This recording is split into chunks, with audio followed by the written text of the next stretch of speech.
So I basically am an ironworker generalist. So I did learn to do a whole bunch of things. The only thing I haven't done really is rebar.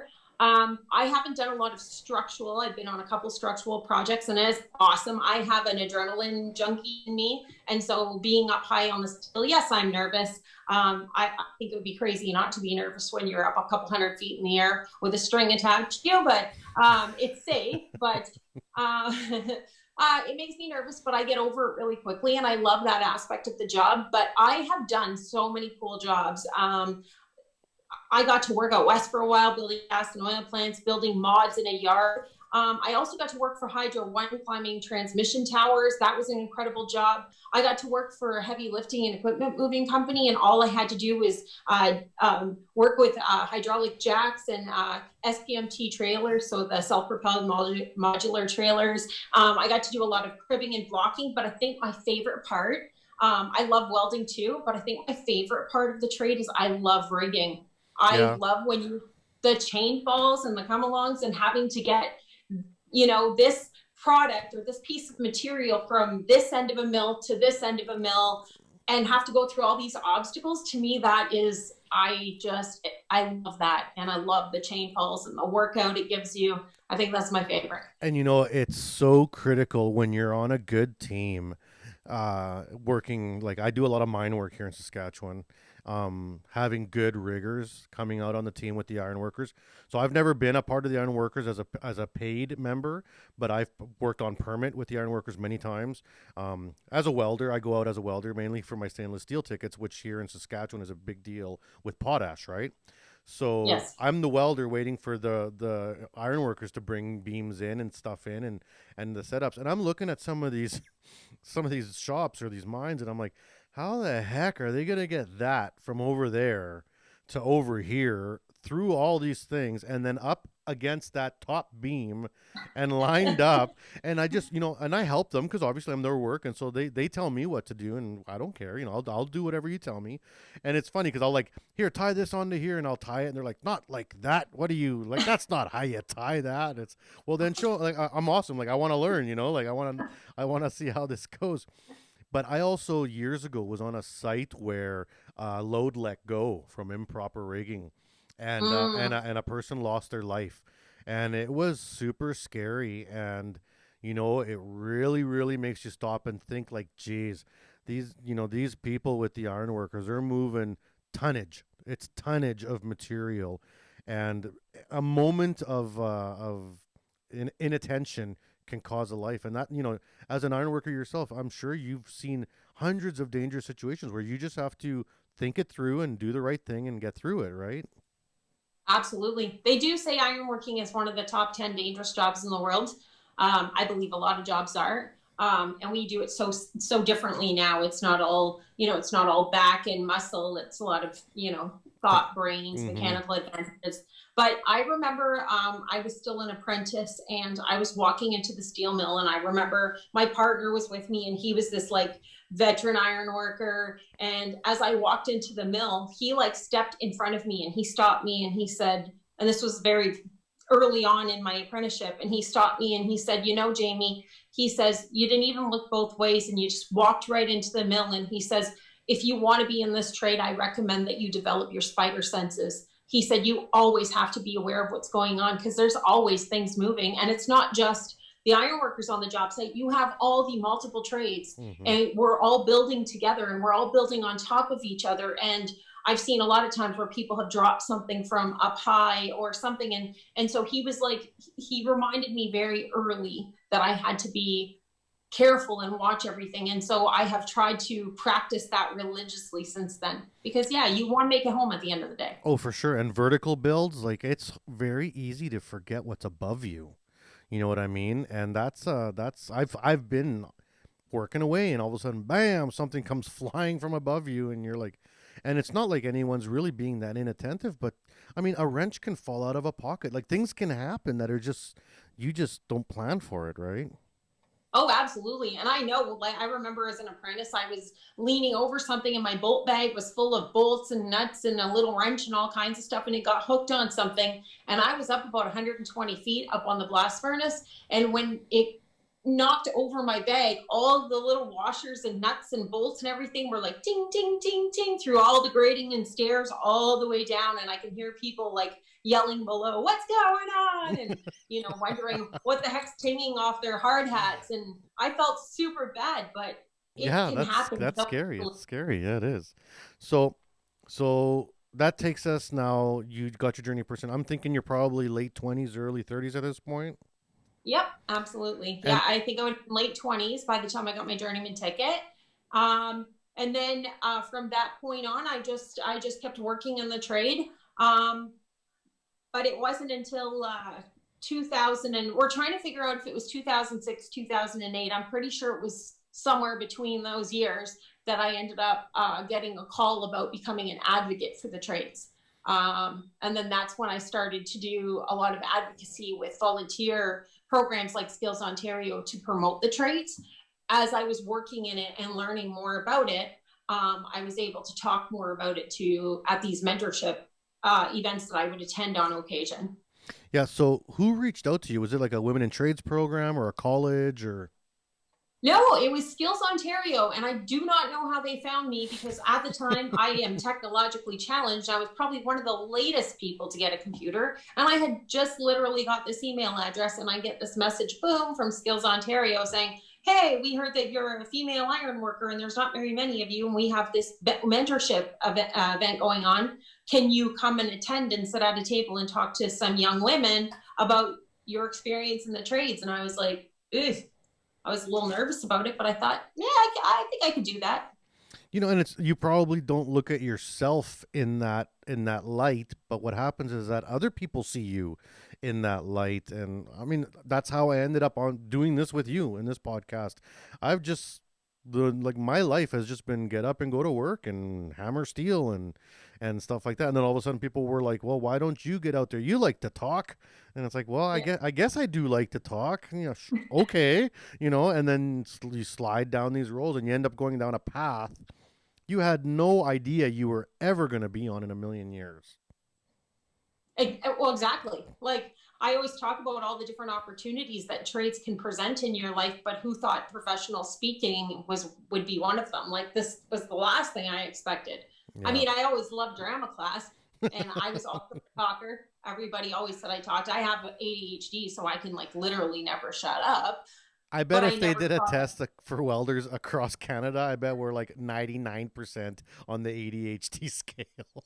Absolutely. It is the best medication for ADHD. So then like you got your poster behind you, you got things going on. What's like a major project that you let's start like this. What's a project you're working on right now? A project that I'm working on right now is trying to adapt to this new online presentation stuff. So because of COVID this year, I had lost a lot of my speaking gigs.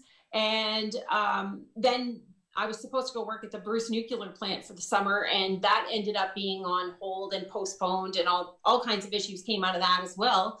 So I ended up taking the summer to relax, and I went and volunteered for a little while at a shelter, and that turned into a paid gig because the government was paying for essential workers. And I got to use my PSW experience for that position. So now I'm working with a lot of social workers and drug and alcohol addictions counselors at this shelter. But the whole thing has come full circle with my whole life, showing me that you can go back and use your, like, no matter what training and education you take in school, you could still continue to go full circle with it. But yeah, and so now my whole thing is just learning how to do this online presentation and finding new ways to reach and engage youth to continue promoting this career pathway online. Yeah, and that's, well, we're doing it right now. This podcast and the webcasts that we've been doing, I've been doing with CWB. At the college, it's a big thing. Like, how do you keep the engagement up? Because, I mean, you don't stop, right? And the trades don't stop either. They're still moving forward all the time. So we got to bridge those bridges and make those connections. And it is a challenge, but I think that there's a lot of good feedback. I think the youth are in. Like, they're in. If you give them a thing to connect to, I think they do, right? Absolutely. It's interesting because COVID has been a big pain in the butt for everyone. We all know this. This is like, So we all have our different opinions about it. But what COVID actually showed us, and it was so timely because right now we have this shortage in the skilled trades, but what COVID actually showed us is what jobs really matter and what jobs are really important. And so I feel that because of COVID and the setback it caused in the world globally, it's going to make people realize that even with a world pandemic, we still need those essential workers when it comes to building, construction, maintenance. That'll never go away. So now we're seeing that skilled trades are actually, they're vital to our society. We need them. Absolutely. And like every job is important. It's like, has your garbage pickup stopped at all? Like, I mean, there's things that just cannot stop. Like, I mean, and which side of it are you on? I got lots of friends that are millwrights. They're having the busiest season they've ever had because while everything is shut down, it's repair and maintenance time.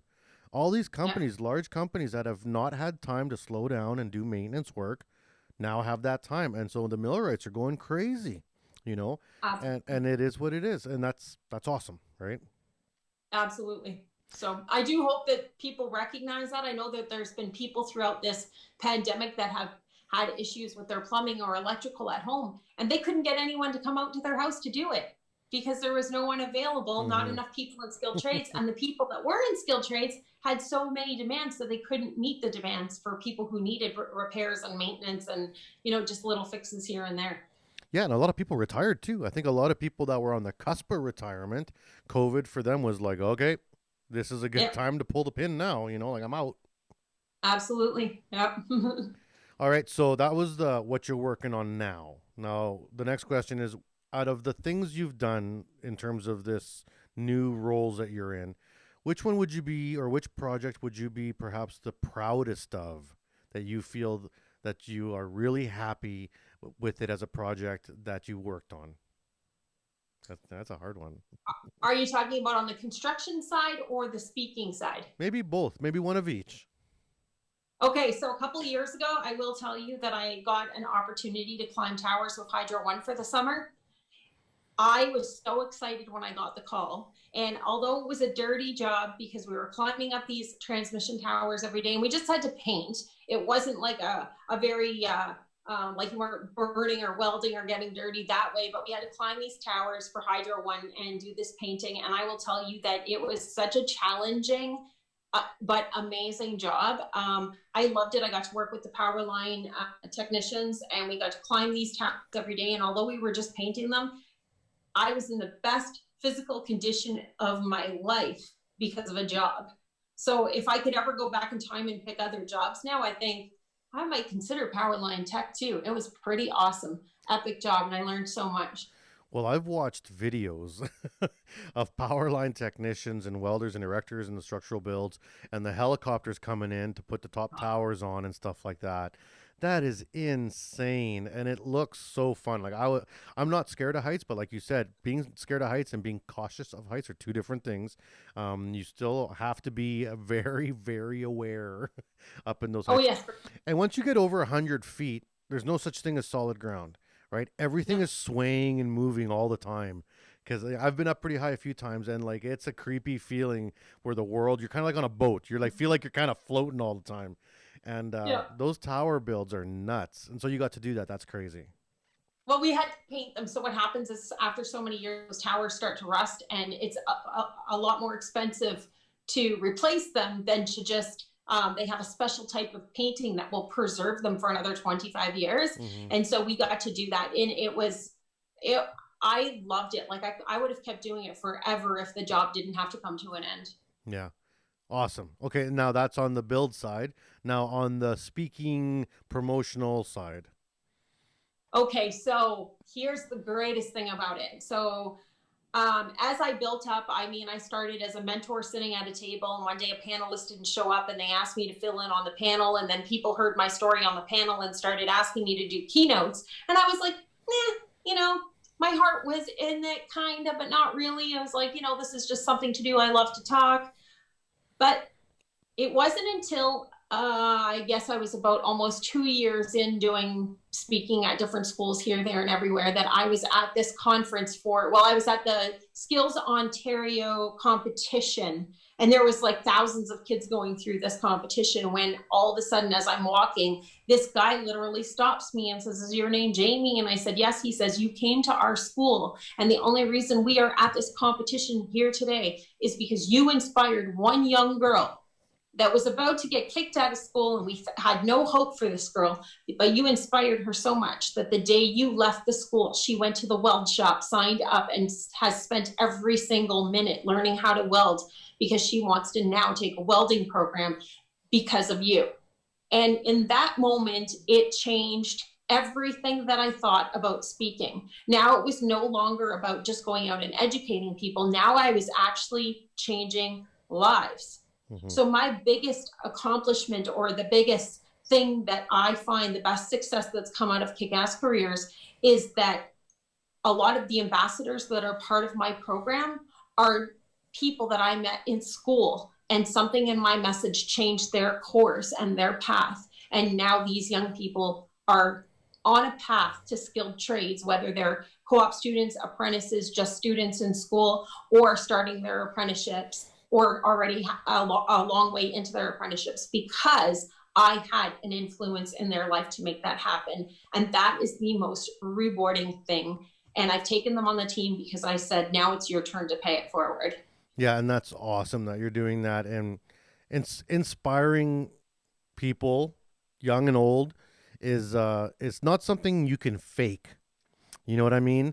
Like, and that's, I've gone to things where people inspire me, and I watch them, and then you kind of walk away and you feel like that rush, that adrenaline when someone pumps you up, and it's usually because they're just being honest with you, right? Like, they're just laying it out there and telling you what's up, and you can connect to that.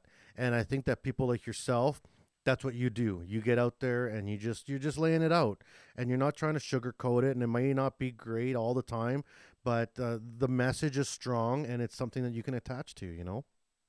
Absolutely. And yes, I don't sugarcoat it. I do talk about, in the beginning, I talked more about the great side of being in the trades. And yes, you know, girls aren't always going to have it easy, but we can do it. And I was always about like the motivational impact side. But a couple of years ago, I had gone to speak to some teachers at an Ontario Youth Apprenticeship Conference, and they asked me to keynote. And so many of them had heard me talk in their schools to their youth, but they had never heard me talk about the real side of my story about being a kid and picked on and bullied and having learning disabilities and dropping out of school. And I ended up coming out and being really vulnerable and talking about mental health and all these different things. And that changed my entire presentation. Mm-hmm. And now they're like, well, why didn't you talk to the students? Like, students are looking to hear the truth.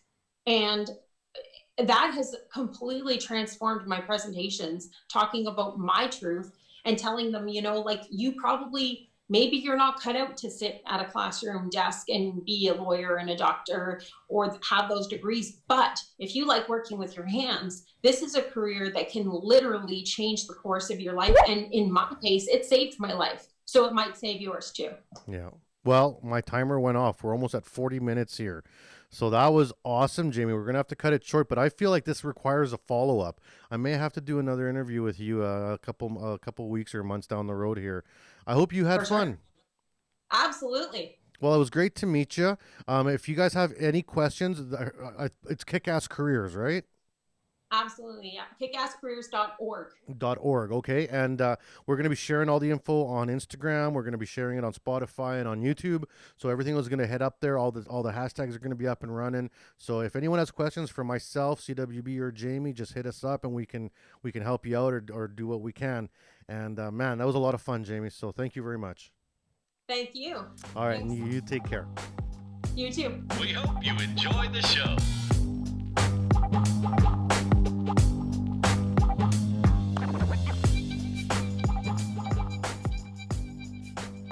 You've been listening to the CWB Association Welding Podcast with Max Ceron.